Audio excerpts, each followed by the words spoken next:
guys, it's Kelly, and today I am going to do a tag video. I am really behind on some of the tags that I have been tagged in, so I apologize if I have been tagged and I haven't done the video. With our move and everything, I've just gotten behind on those because I have to kind of like look up my answers and things like that. But this tag today, actually, from watching it, I don't think I'm going to have to look up anything, so I'm just going to answer off the top of my head. Before I start the tag though, I just want to give a little update of some things that I have been excited about in this move. So if you haven't been around, I am temporarily living in my parents' condo in a very small town in northern Ohio. And I haven't really been living in northern Ohio for, I don't know, almost 15 or so years. And there are two things that have happened in this town since I have lived here that I'm super excited about. And one is that they now have a coffee shop in town that has a drive-through. And so I get to have my caffeine that I've become addicted to by living in suburbia in my little small town shop. And number two is that I assumed the library here would be teeny tiny because the town where I grew up in, the library is super tiny and it's the next town over, so I kind of assumed this one would be. Well, I went there with my kids this week and it is huge for a small town. This is like, it's fancy. I don't know, they must have gotten a grant or something because it is beautiful library, has so many books. I was there yesterday and I actually found I Am Still Alive, which is a book I had gotten from the library right before I left Illinois and didn't get to read it. I had to return to the library before reading it, and it's a brand new book that came out like a couple months ago, I think, and it came out in July, and they already had it at this teeny tiny town library, so I am super excited. And I was worried they weren't going to give me a library card because I have nothing in my name here. Everything's under my parents' name, but my dad went with me and they didn't even ask to see my license or anything. Like, he was like, I vouch for her, and they gave me a library card. So I'm super excited because I just can't live without a library card and we don't know how long we're going to be here. So I was just excited about those couple things that probably don't mean anything, but as somebody having to move to a new place, they were very exciting to me. So now I'm going to start the tag. So this tag is the How I Read book tag, and I couldn't find the original creator, and the person tagged me, she couldn't find the original creator, so I don't know, I'm assuming that it has been removed since. And I was tagged by Jennifer from Novel Crawler, and you should check her out, she's really sweet. And she has tagged me in a couple of videos, so I apologize, Jennifer, that I am behind. So I'm getting to this one. And like I said, I didn't prep any of these answers, so I'm just going to answer off the top of my head. So question number one is, how do you find out about new books to read? And nowadays, I pretty much just use BookTube as recommendations. I've been on, I haven't had a channel on BookTube that long, but I've been watching BookTube videos for about a year and a half now, and before I even created a channel, I started getting all my recommendations from BookTube, and that's pretty much where I find out new ones, because I'm already watching the videos and I just add them to my want to read list, and then it just grows and grows, so I have no need to find them other places. I guess before BookTube I would kind of have a book I would like and I would look it up on Amazon and look at the Amazon recommends, but I got burned quite a few times from that, of being recommended books that did not seem at all like the one that I had bought. So really, I'm so glad that I have BookTube now because people describe it a little more and I can actually find books I enjoy. Number two is, how did you get into reading? And I kind of hate this question because I don't have a story about how I got into reading. I have just always been a reader. Even as a child, my parents and I read a lot as kids, and I was a huge reader in elementary school. I was one of those kids that I don't know if your school had those competitions of who in the class reads the most pages, and I was always vying for top slot on that, reading as much as I could to be the biggest reader in the class.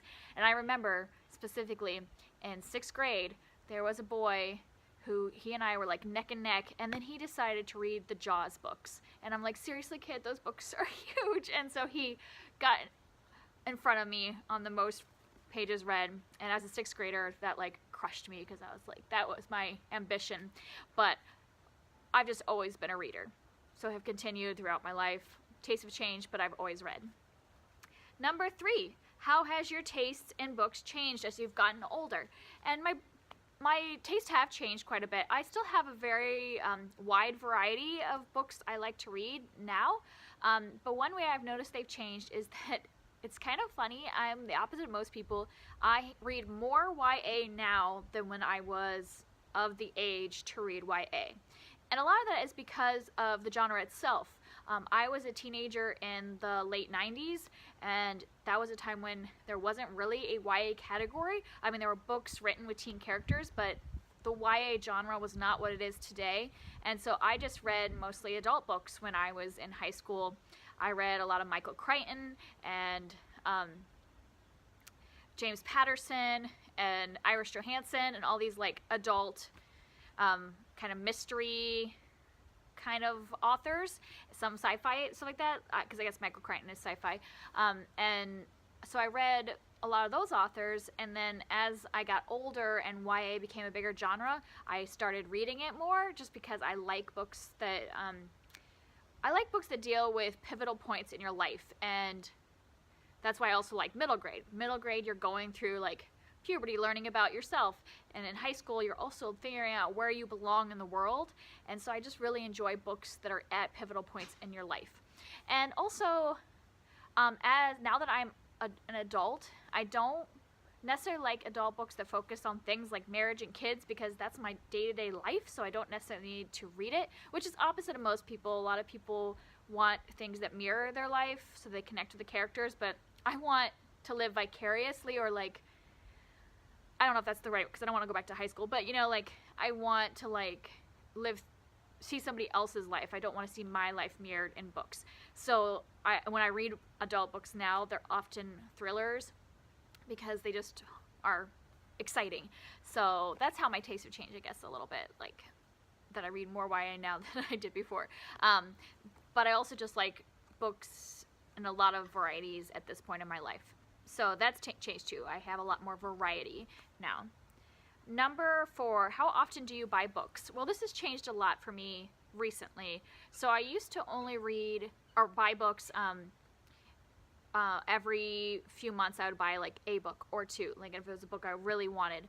But I mostly got my books from the library. But then I have a set amount of money that like my husband and I have set each month that is like our fun money to spend however. And it used to be that I spent a lot of my fun money on other hobbies I had. But since I've had kids, I've had to narrow my hobbies down. Just for now. I mean, like I think I will broaden my hobbies again once my kids are old enough that I sleep more and have some time. But like right now with them being so young and not really like letting me sleep, I feel like I can only focus on one hobby. So reading has become that one hobby because I can kind of do it even if I'm tired. And so that's why I buy more books now. So my answer has changed within the last like year, that I used to hardly ever buy books because I would get them from the library, where now I have this money to spend on things that I enjoy, and so I buy books. And so now I buy books whenever I feel like it. So it could be like once a week or once a month. So I still don't buy like, I don't think I go crazy, but I have bought a lot of books in the last 6 months just because of joining BookTube and having that money to spend where I want to. And then number 5 is, how did you get into booktubing? And I was just watching BookTube, and I was at a point in my life where I'm a stay-at-home mom, and I wasn't having a lot of interaction time with adults.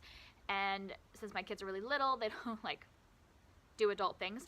And I really wanted to talk to adults, and so that's why when I was watching these, I'm like, well, I read a lot of books. I could talk about books. So I just decided to start a channel so that I could talk about something I love and talk to adults. And so like in the comments, I get to actually have discussions with adults. And I feel like it's something that keeps me in the adult world, if that makes sense. Number 6 is, how do you react when you don't like the ending of a book? I throw it across the room, but not really. I don't usually abuse my books, but if I don't like an ending of the book, usually the first thing I do is go and complain about it to my husband. Because my husband and I have very different tastes in books, so often he will not read the same books that I do. I always ask him first if this is a book he's interested in before I spoil it for him. But like, he is a really high fantasy kind of book. Like, he's like Game of Thrones, and like he's reading like the Brandon Sanderson books right now. So he and I have very different tastes. So I don't usually worry about spoiling a book for him. But if I hate the ending, I'll usually just go and like, I gotta tell you about this ending and explain like the plot and explain the ending and just kind of like vent to him. And that's because I don't want to vent to you guys about the ending, because I don't want to spoil it books for you, but I know he's not going to read most of the books that I read. Number 7 is, how often do you take a sneak peek at the end of a book to see if there's a happy ending? And I never do that. Never. Because I just feel like I don't have to have it be a happy ending necessarily. There might be times that I don't like an ending in a book, but it doesn't have to be a happy ending. And I also don't necessarily think the ending is the main thing of a book. Sometimes the journey getting there is better than the ending. There are times an ending has spoiled a book for me. I will tell you that, because you probably heard me complain about endings in the past that have spoiled. But for the most part, it doesn't matter what it is, as long as it all fits in as a storyline. So I don't see the point in seeing the ending, because then I won't be able to have the context of the journey to make sense of it. And then 8 is, who are you going to tag? And like I said, I didn't plan this video, so I'm just going to think of people that I have watched their videos recently. So probably the most recent videos I have watched are Mary from With Cinnamon Please, and Stephanie from Bookish Plans. And both of those are smaller booktubers, and I would encourage you checking them out. They're both really great people, and I enjoy hearing all of their opinions and what they like to read. And so check them out. I'll put their links down below. All right, thanks for watching. Bye.